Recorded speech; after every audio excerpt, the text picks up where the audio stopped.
The Galactic Survey ship Meridian's Hope had been drifting through the outer rim of uncharted space for 3 weeks when the sensors started going crazy. Lieutenant Rachel Hayes was running her usual morning diagnostics when her screen lit up like a Christmas tree. Heat signatures. Massive ones. Coming from a planet that wasn't supposed to have anything bigger than lizards. Commander Velith didn't waste time. The tall, gray-skinned Kryn had seen plenty of strange things in his 40 years of exploration, but something about these readings made his scales itch. He assembled a landing team within the hour. Scientists, security personnel, medical staff, and unfortunately one 12-year-old human boy who had absolutely no business being there. Jake Miller wasn't supposed to be on the ship at all. His mom, Dr. Rebecca Miller, had pulled every string imaginable to bring him along on this survey mission. Something about educational opportunities and expanding young minds. The rest of the crew just tried to keep the kid from touching things he shouldn't touch, which was basically everything. The landing craft touched down near a mountain range that looked like it had been carved by something with very big claws. The air was thick and smelled like sulfur and smoke. As the team gathered their equipment, Jake pressed his face against the window, eyes wide. His mom grabbed his shoulder, giving him that look that meant, stay close and don't do anything stupid. They hiked for about an hour before they found the caves. Huge openings in the mountainside, each one large enough to fit a building inside. The walls were scorched black in places, and the ground was littered with what looked like enormous shed scales. They glittered in the sunlight like pieces of stained glass. That's when they heard it. A sound like thunder rolling through the earth. Then another. Footsteps. Something big was moving inside the cave. The Kryn security chief, a veteran named Gorith, immediately activated his energy shield. The insectoid scientists from the Chittick homeworld started clicking frantically to each other in their native language. Even the Verlaxian warriors, who supposedly feared nothing, took several steps backward and raised their plasma rifles. What emerged from that cave made everyone's worst nightmares look tame. The dragon was beautiful and absolutely terrifying. Its scales shifted colors in the light, flowing from deep crimson to molten gold. It was easily the size of a small spacecraft, with wings that could blot out the sun. Its eyes were like pools of liquid amber, ancient and intelligent. Smoke drifted from its nostrils with each breath. The creature fixed its gaze on the landing party and took one step forward. That's when everything went wrong. Gorith shouted something in Kryn and fired a warning shot over the dragon's head. The scientists scattered in 6 different directions. Dr. Miller screamed for everyone to fall back to the ship. The Verlaxians formed a defensive line, weapons charged and ready. Every species' instinct was the same: run or fight, but definitely get away from the apex predator. Every species except one. Jake Miller stood perfectly still in the middle of the chaos. While aliens with centuries of military training were retreating, this 12-year-old human kid just stared at the dragon with his mouth hanging open. Not in fear. In wonder. The dragon lowered its massive head, bringing one enormous eye level with the boy. They looked at each other for a long moment. The dragon's breath was hot enough that Jake's hair moved in the wind of it. One wrong move, one sneeze and the kid would be ash. Jake raised his hand. Slowly. Palm out. Dr. Miller's scream could probably be heard from orbit. Commander Velith started shouting orders that nobody was listening to. Gorith was trying to get a clear shot that wouldn't hit the human child. The dragon moved closer. Its scales made a sound like wind chimes as it shifted. That massive head, topped with horns that could gore a tank, came within inches of Jake's outstretched hand. Then, to the absolute horror of every non-human present, the dragon closed its eyes and gently pressed its snout against the boy's palm. Jake's face split into the biggest smile anyone had ever seen. His other hand came up and he started scratching under the dragon's chin. The dragon made a sound. A deep, rumbling sound that vibrated through the ground. It took everyone a moment to realize what they were hearing. The dragon was purring. Jake laughed, delighted, and said the words that would later become the most infamous quote in galactic history. "Good boy." "Who's a good boy?"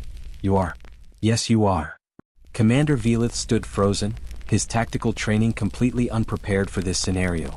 Gorith slowly lowered his weapon, not because the threat had passed, but because his brain had simply stopped processing what he was seeing. The scientists had stopped running and were now watching with the horrified fascination of someone witnessing a traffic accident. Dr. Miller was still screaming, but her voice had gone hoarse. She started moving toward her son, but Jake was already climbing. Using the dragon's scales like a ladder, the boy scrambled up onto the creature's back, laughing the whole time. The dragon, this apex predator that should have been eating them all, spread its wings and looked absolutely pleased with itself. That's when everyone realized something terrifying. Humans were not normal. Not even a little bit. The dragon took off with Jake still clinging to its back, and Dr. Rebecca Miller nearly had a heart attack on the spot. The entire landing team watched in stunned silence as the massive creature circled overhead, the human boy whooping with joy like he was on a roller coaster instead of riding a flying death machine. Commander Velith was frantically trying to call in an emergency extraction team when the dragon landed again, this time even closer to the group. Jake slid down from its back, still grinning ear to ear, completely oblivious to the fact that he'd just given every adult present several new gray hairs. "Mom, did you see that? Did you see?" Jake was practically bouncing with excitement. "His name is Blaze. Well, I'm calling him Blaze. You told me? I mean, not with words, but I just kind of knew." Dr. Miller grabbed her son by both shoulders, torn between hugging him and shaking sense into him. "Jacob Christopher Miller, you could have been killed. What were you thinking?" "He wasn't going to hurt me," Jake said simply, as if it was the most obvious thing in the world. "He's lonely. Can't you see it in his eyes?" The dragon, apparently named Blaze now, settled onto the ground like a giant cat and watched the humans with those ancient amber eyes. Smoke curled lazily from its nostrils. When Jake walked back over and started petting its side, the rumbling purr started again. Gorath, the Kryn security chief, kept his energy shield up but lowered his weapon. "Commander, I've seen many things in my service. I've never seen anything like this. The human child has no survival instincts." "Oh, we have survival instincts," Dr. Miller said wearily, never taking her eyes off her son. "We just have something stronger. We have the overwhelming urge to pet things." One of the Chittick scientists, a fellow named Click-Tack, clicked his mandibles nervously. "This makes no sense. No sense at all. That creature could incinerate the child with one breath. Why does it not? Why does the human approach it?" Jake overheard and looked back at them. "Because he's not mean. He's just big. There's a difference." He scratched behind one of Blaze's horns, and the dragon's back leg started twitching like a dog getting a good scratch. "See? He likes it." Over the next hour, something even stranger happened. More dragons began appearing from the caves. Smaller ones, though still massive by any reasonable standard. They approached cautiously, drawn by curiosity. Jake treated each one like a new puppy to meet, completely fearless. He held out his hands, let them sniff him, and started giving them all names. "That's Ash, she's got darker scales. And that one is Ember, he's shy. And the little one there, that's Spark. Well, little is relative. He's only the size of a truck." The other humans in the landing party started to relax. David Cooper, the security officer, was the first to step forward. A former Marine, he'd seen combat on 3 worlds, but this was somehow more nerve-wracking than any firefight. He approached one of the smaller dragons, hand outstretched like Jake had done. The dragon sniffed his hand, then pushed its head forward. David found himself scratching a dragon under the chin, and despite himself, he laughed. "Well, I'll be damned. It's like petting my dog back home. Just, scaled up." "This is madness," Commander Velith muttered, but even he was lowering his defensive posture. The dragons weren't acting aggressive. They were acting friendly. Amy Roberts, one of the engineers, pulled out her tablet and started recording. "This is going to change everything. First contact protocols don't have a section for indigenous species enjoys chin scratches." Dr. Miller finally approached Blaze herself, scientific curiosity overcoming maternal panic. She studied the dragon's scales, its bone structure, the intelligence in its eyes. "Jake, try asking it something. See if it understands." "What should I ask?" "Ask if there are more of them." Jake looked up at Blaze and asked the question out loud. The dragon tilted its massive head, then made a sound, not quite a roar but something more melodic. It gestured with its snout toward the mountains. "He says yes," Jake translated. "Lots more. But something's wrong. They're sick. That's why they've been acting aggressive toward visitors. They're scared and in pain." The Chittick scientist scuttled closer, his fear giving way to professional interest. "How does the child know this?" "There's no translation device that works on pre-spaceflight species." Jake shrugged. "I don't know. I just do. It's like when my dog was sick. I could tell something was wrong even though she couldn't talk. It's the same thing." Commander Velith stepped forward, his skepticism warring with what he was witnessing. "If what the boy says is true, we need to investigate. But carefully. Very carefully." "Too late for careful," David said, pointing upward. More dragons were circling overhead, dozens of them. They began landing around the team, forming a loose circle. It should have been terrifying. Instead, it felt more like they were being welcomed. Blaze made another sound and Jake listened intently. He wants to show us something. He wants us to understand what's happening to his family. Dr. Miller looked at her son, then at the dragon, then at the rest of the team. I can't believe I'm saying this, but I think we need to trust them. Jake, tell Blaze we'll help if we can. The boy beamed and relayed the message. Blaze's response was to lower his head and gently nudge Jake toward his back again. Looks like we're going for another ride, Jake said. Who's coming? The entire landing party exchanged glances. Against all training, all logic, and all common sense, one by one they began climbing onto dragon backs. Commander Velith was the last, muttering prayers and Kryn as he settled onto a dragon he deeply hoped wouldn't eat him. As the dragons took flight, carrying their unlikely passengers toward the heart of the mountains, Amy Roberts managed to send one message back to the ship. You're not going to believe this. She was right. Nobody did. The flight into the mountains was something none of them would ever forget. The dragons soared through narrow canyons and over jagged peaks, moving with a grace that seemed impossible for creatures so large. Jake was laughing the entire time, arms spread wide like he was flying himself.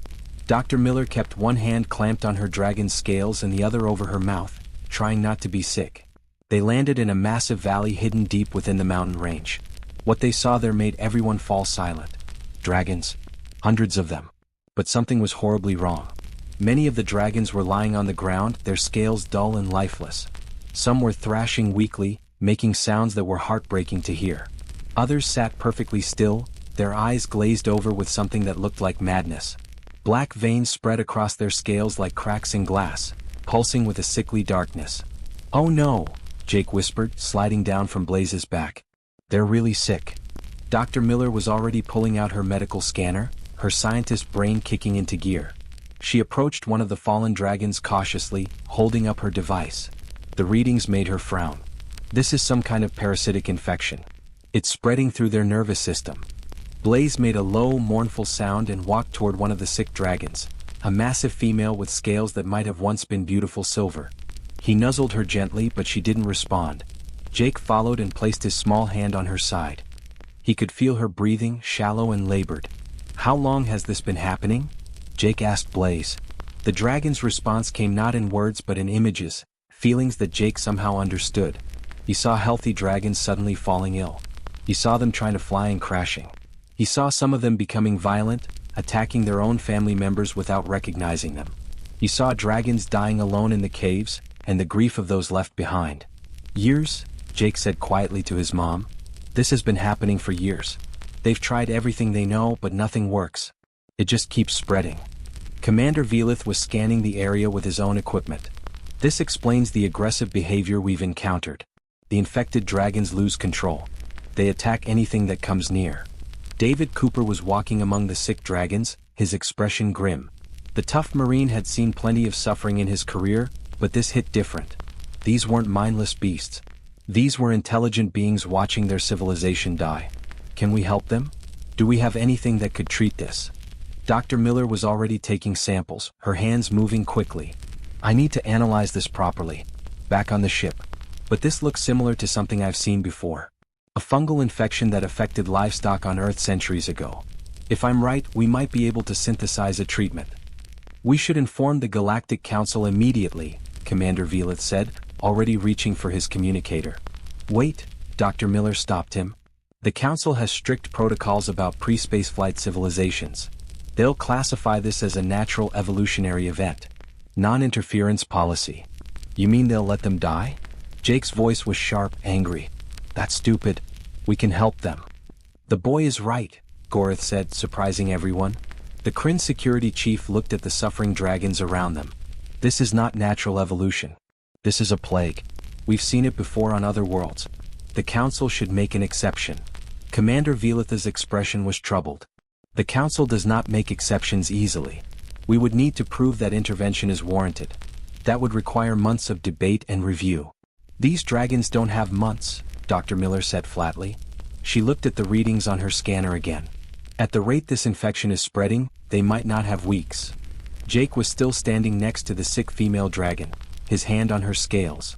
Blaze stood beside him, and the image they made was striking. A small human child and a massive dragon, united in their grief. Jake looked up at his mother with determination in his eyes. Then we don't ask permission. We just help them. Jake, it's not that simple. There are rules, regulations, treaties. Mom, you always taught me that the right thing to do matters more than the easy thing to do. These are people. They're intelligent, they have families, they're scared and hurting. We can help them. So we should. Amy Roberts, who'd been recording everything, lowered her tablet. The kid's got a point. We're humans. Since when do we let rules stop us from doing what's right? Since we joined the Galactic Council, Commander Velith said wearily. But there was something in his voice that suggested he wasn't entirely convinced by his own argument.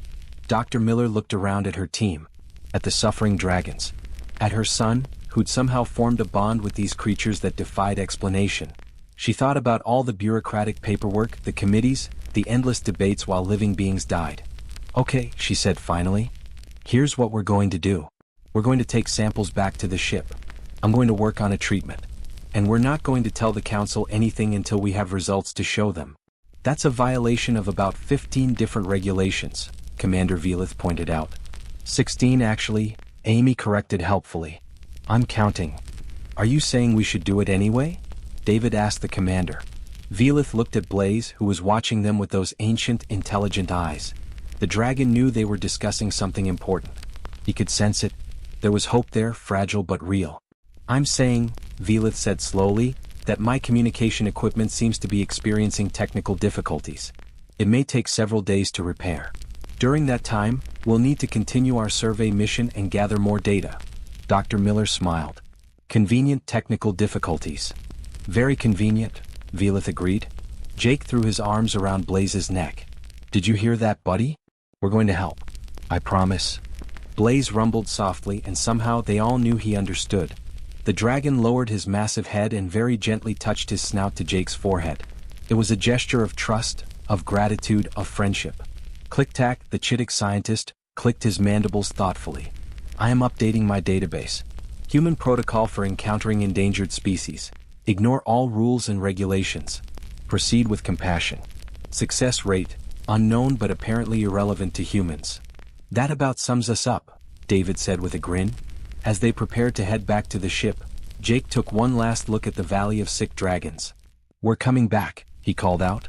I promise we're coming back. The healthy dragons around them raised their heads and roared, a sound like thunder that echoed through the mountains. It wasn't a challenge or a threat. It was hope. Dr. Miller didn't sleep for 3 days straight. The ship's medical bay became her laboratory, samples spread across every available surface. She ran test after test, muttering to herself and occasionally yelling at the computer when it didn't give her the results she wanted. Jake brought her coffee and sandwiches, which she barely touched. It's definitely fungal, she said on the third day, her eyes bloodshot but excited. A mutated strain of something similar to what we called cordyceps back on Earth. It attacks the nervous system, causes aggression and paranoia before shutting down vital organs. But the good news is I know how to kill it. Commander Velith entered the medical bay, looking almost as tired as she did. The council has been asking for status reports. I've been stalling, but they're getting suspicious. Let them be suspicious. I've got a treatment. Dr. Miller held up a vial of blue liquid. This should work. I've tested it on the samples. The fungus dies within hours. But there's a problem. Of course there is, David said from the doorway. There's always a problem. We need to administer it directly. Injection into the bloodstream. Which means getting close to hundreds of infected dragons who are aggressive, unpredictable, and literally breathing fire. The room fell silent. Everyone understood what that meant. The infected dragons wouldn't hold still for treatment. They'd attack anything that came near them. The Galactic Council had been right about one thing. This would require a military operation with heavy casualties. The Council's military forces could do it, Velith suggested. With proper equipment and planning. That would take weeks to organize, Dr. Miller interrupted. These dragons don't have weeks. Some of them don't have days. Jake had been sitting quietly in the corner, thinking. Now he stood up with that look on his face that his mother had learned to recognize. It was the look that meant he had an idea, and it was probably going to give her another gray hair. I know how to do it, he said. We use the healthy dragons. The young ones who aren't infected yet. Jake, we can't ask children to, Dr. Miller started. Not dragon children, Mom. Human children. Well, me specifically. And maybe some other people. He was talking fast now, the way he did when he got excited. The healthy dragons trust us already, right? Blaze and his friends? So we teach them to help. We make it a game. A game? Gorith looked skeptical. We are discussing a medical emergency, not playtime. That's exactly the point. Jake insisted. The infected dragons are scared and angry because everything feels like a threat. But what if we make the whole thing feel safe? Fun even? Amy Roberts was nodding slowly, her engineer's brain working through the logistics. He might be onto something. If we could condition the healthy dragons to accept the treatment first, show them it's safe, they could help calm the infected ones. You want to train dragons? Vilatha's voice went up an octave. In a matter of days? Humans train dogs in weeks, Jake said. And dogs didn't start out nearly as smart as dragons. Blaze understands complex ideas. I know he does. Dr. Miller looked at her son, then at the vial of treatment, then back at her son. Every maternal instinct screamed that this was dangerous. Every scientific instinct whispered that it might actually work. Okay, she said finally. But we do this carefully. Controlled environment. Safety protocols. And if anything goes wrong. Nothing's going wrong, Jake said confidently. The confidence of someone who'd never failed at making friends with an animal. They started the next morning. Jake, David, and Amy went back to the Dragon Valley with crates full of equipment. Not weapons. Toys. Giant balls made from cargo netting. Climbing structures welded together from spare parts. Even a makeshift obstacle course. The healthy dragons watched with curiosity as the humans set everything up. Blaze approached first, sniffing at a massive ball. Jake rolled it toward him, and the dragon batted it back with his snout. Within minutes they were playing catch. A dragon and a human boy playing catch with a ball the size of a car. Other dragons started joining in. Ember, the shy one, discovered he loved the climbing structure. Ash figured out the obstacle course, weaving through barriers with surprising agility for something so large. Spark, the youngest, just wanted to chase anything that moved. This is insane, David muttered, but he was grinning as he threw another ball for a dragon to catch. This is absolutely insane and it's working. Over the next few days they taught the dragons more complex games. Hide and seek in the canyons. Tag in the clouds. Trust exercises where the dragons had to let humans climb on them and guide them through courses. And slowly, carefully, they introduced the treatment. First, they showed the dragons the injection device. Let them sniff it, examine it, realize it wasn't dangerous. Then Jake volunteered to be first. He let Dr. Miller give him a harmless saline injection while Blaze watched. The dragons saw that Jake wasn't hurt, wasn't scared. When they offered to do the same to Blaze, he accepted. The treatment worked on the healthy dragons exactly as it should. No effect at all because they weren't infected. But now they'd learned that the injection wasn't something to fear. Phase 2, Jake announced. Now we go to the sick ones. This part was harder. The infected dragons were aggressive, their minds clouded by the fungus. But the healthy dragons seemed to understand what needed to happen. Blaze led the way, approaching the sick female dragon that Jake had met on the first day. He nuzzled her, made calming sounds, and somehow got her to settle down long enough for Dr. Miller to administer the treatment. It wasn't perfect. Some of the infected dragons fought back. One nearly set Amy's hair on fire. Another sent David scrambling for cover behind a rock. But the healthy dragons kept working, kept calming their sick family members, kept making it possible for the humans to help. Jake worked alongside them, fearless. He'd sing to the frightened dragons, tell them stories, promise them they'd feel better soon. And somehow, impossibly, many of them would calm down just enough. Within a week, they'd treated over half the infected population. The results were remarkable. Dragons who'd been barely alive were standing up, their scales regaining color. The black veins receded. The madness cleared from their eyes. The sick female dragon that Blaze had been so worried about opened her eyes on the 5th day. She looked around, confused, then saw Blaze and Jake sitting beside her. She made a sound, soft and questioning. Blaze responded, and even though Jake couldn't understand all of it, he caught the feeling: joy, relief, gratitude.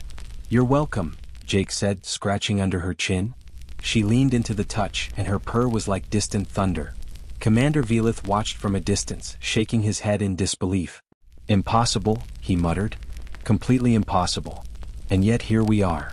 "That's humanity for you," Amy said, filming everything. "We look at impossible and say, yeah, but have we tried playing fetch?" The video footage of Jake playing with dragons, of humans and dragons working together to heal the sick, started spreading through the ship's crew. Someone leaked it to the larger fleet. From there, it hit the galactic networks. Within days, billions of beings across hundreds of worlds were watching a human child teach dragons to play, then use that trust to save their species. The Galactic Council tried to suppress it. They failed. You can't suppress something that millions of people are sharing, commenting on, and falling in love with. Especially when it showed something nobody had seen before. Humans doing the impossible by refusing to believe it was impossible. 6 months after Jake Miller first petted a dragon, the Galactic Council chambers hosted the most unusual diplomatic meeting in recorded history. The council members sat in their designated sections, representing dozens of species from across the galaxy. In the center of the massive chamber, taking up far more space than the architects had ever intended, sat 5 dragons. Blaze was in the middle, wearing what could only be described as a ceremonial collar. Jake had insisted. He said it made Blaze look distinguished. The dragon seemed to agree, sitting with his head held high, smoke curling proudly from his nostrils. Jake sat beside him in a chair that was comically oversized for a 12-year-old. He wore his best clothes, which his mom had to practically wrestle him into that morning. Dr. Miller sat on his other side, looking both proud and exhausted. The past 6 months had aged her considerably. The void rot was gone. Completely eradicated. Every infected dragon had been treated, and the fungus had been eliminated from the planet. The dragons had recovered, their civilization saved from the brink of extinction. But that wasn't why they were all here today. Ambassador Corveth, a tall, severe-looking Kryn with silver scales, stood to address the chamber. We are here to formalize relations between the Galactic Council and the dragon civilization of Dracos Prime. This is unprecedented. Never before have we established diplomatic relations through such unconventional means. You mean through petting and fetch? Jake whispered to his mom, who tried not to smile. Ambassador Corveth continued, pretending not to hear. The dragons have expressed willingness to share their world's resources. Their mineral deposits are among the richest we've discovered. Their ability to navigate extreme atmospheric conditions is unmatched. In exchange, they request medical technology, educational resources, and... He paused, looking uncomfortable, continued interaction with humanity. That last part caused murmurs throughout the chamber. The Vorlaxian representative stood up. Surely there are other species capable of maintaining these relations. Why specifically humans? Blaze made a sound, loud and unmistakable. The chamber fell silent. Jake stood up on his chair so everyone could see him better. Because we're the ones who didn't run away. We're the ones who tried to understand instead of just being afraid. The human child makes a valid point, clicked click-tack from the Chittick section. My people have updated our xenobiological databases extensively based on these events. Humans possess a unique psychological trait. They see potential companions where other species see threats. It's not that complicated, David Cooper said from where he stood with the human delegation. We just like making friends. Is that really so weird? Yes, answered about 15 species simultaneously. Dr. Miller stood up, her voice carrying scientific authority. Whether you understand it or not doesn't matter. What matters is the results. The dragons were dying. Now they're not. They were isolated. Now they're not. And it happened because humans did what we always do. We reached out. Ambassador Corveth looked at his datapad with distaste. The council has reviewed the footage of the retreatment process. The games. The toys. The complete disregard for standard medical protocols. Against all logic it worked. The question now is how to formalize this arrangement. I have a suggestion, Commander Velith said, standing from the observers section. Create a new division. The Dragon Diplomatic Corps. Staff it primarily with humans since they seem to be the only species the dragons fully trust. Use it as a model for future first contact scenarios with non-aggressive megafauna species. You want to make this official policy? Ambassador Corveth looked horrified. You want to encourage this behavior? I want to acknowledge reality, Velith replied calmly. The humans succeeded where our protocols would have failed.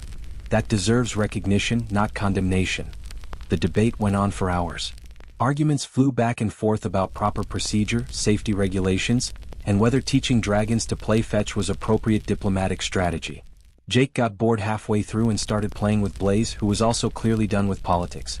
Finally, after what felt like forever, the vote came. The treaty passed. Dracos Prime would join the Galactic Council as a protected member world. Humans would serve as primary liaisons.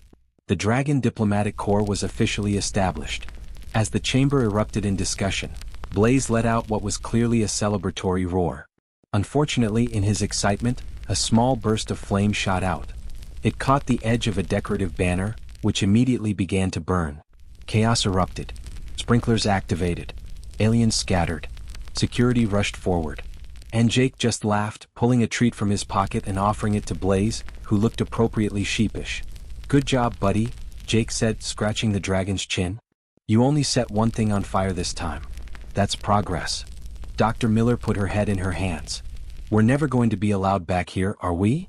"Probably not," Amy said cheerfully, filming the whole disaster. "But hey, we saved a species and changed galactic diplomacy forever. I'd call that a win." As maintenance crews rushed to put out the fire, and diplomats argued about who was responsible for the damage, Jake caught sight of the Vorlaxian representative watching them. The warrior species had spent centuries building a reputation for fearlessness. Now he was watching a human child casually hanging out with a fire-breathing dragon like it was the most normal thing in the world. The Vorlaxian shook his head slowly and muttered something in his native language. Click-Tack translated helpfully. "He says humans are the most terrifying species in the galaxy, and not for the reasons anyone expected." 3 weeks later, Jake returned to Draco's Prime with the first official delegation of the Dragon Diplomatic Corps. 20 humans, all of them specifically chosen for their ability to not panic around large predators. Some were scientists, some were animal trainers. A few were just people who really loved making friends with things that could kill them. They set up a permanent base in the Dragon Valley. Not a military installation. More like a community center. There were medical facilities, educational resources, and yes, an absolutely ridiculous number of giant toys. Jake became the unofficial ambassador, translating between species when needed but mostly just hanging out with his dragon friends. He taught the younger dragons new games.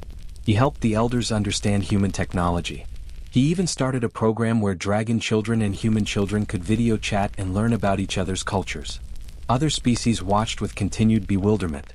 The Kryn developed entire psychological studies on human interspecies bonding compulsion. The Vorlaxians updated their combat manuals with a new section: "Never underestimate a species that befriended their planet's apex predators." The Chittics simply noted in their databases, "Humans, approach with caution. May attempt to pet anything." One evening, as the sun set over the mountains, Jake sat with Blaze on a cliff overlooking the valley. Dragons soared through the air below, healthy and free. In the distance, he could see human engineers working with dragons to build new structures. Dr. Miller was down there somewhere, teaching dragon healers about modern medicine while learning about their traditional treatments. "You know what's funny?" Jake said to Blaze. "Everyone kept saying we were crazy, that we were breaking rules, that we didn't know what we were doing." Blaze rumbled questioningly. "But we did know. We knew the most important thing. That you guys needed help and we could give it. Everything else was just details." The dragon lowered his massive head and gently bumped Jake's shoulder. In the 6 months they'd known each other, they'd developed their own language. This particular gesture meant agreement, affection, and maybe just a little bit of "you're right but don't let it go to your head." Jake laughed and scratched behind Blaze's horns, right in that spot that made the dragon's leg twitch. "Come on, buddy. Let's go home. Mom's making dinner and I promised I'd get you to try vegetables again." Blaze snorted, a clear sign of what he thought about vegetables. "Yeah, I know. But she's making those roasted ones you almost liked last time. And there'll be treats after." The dragon perked up at the word, treats. Jake grinned. 6 months ago, the galaxy learned something important about humanity. They learned that humans looked at wolves and saw dogs. They looked at wild horses and saw companions. They looked at dragons and saw friends. And maybe, just maybe, that wasn't crazy. Maybe that was exactly what the galaxy needed. Someone willing to reach out a hand instead of raising a weapon. Someone who saw the best in others instead of assuming the worst. As Jake and Blaze headed back down the mountain, the dragons echoing through the valley, the message was clear.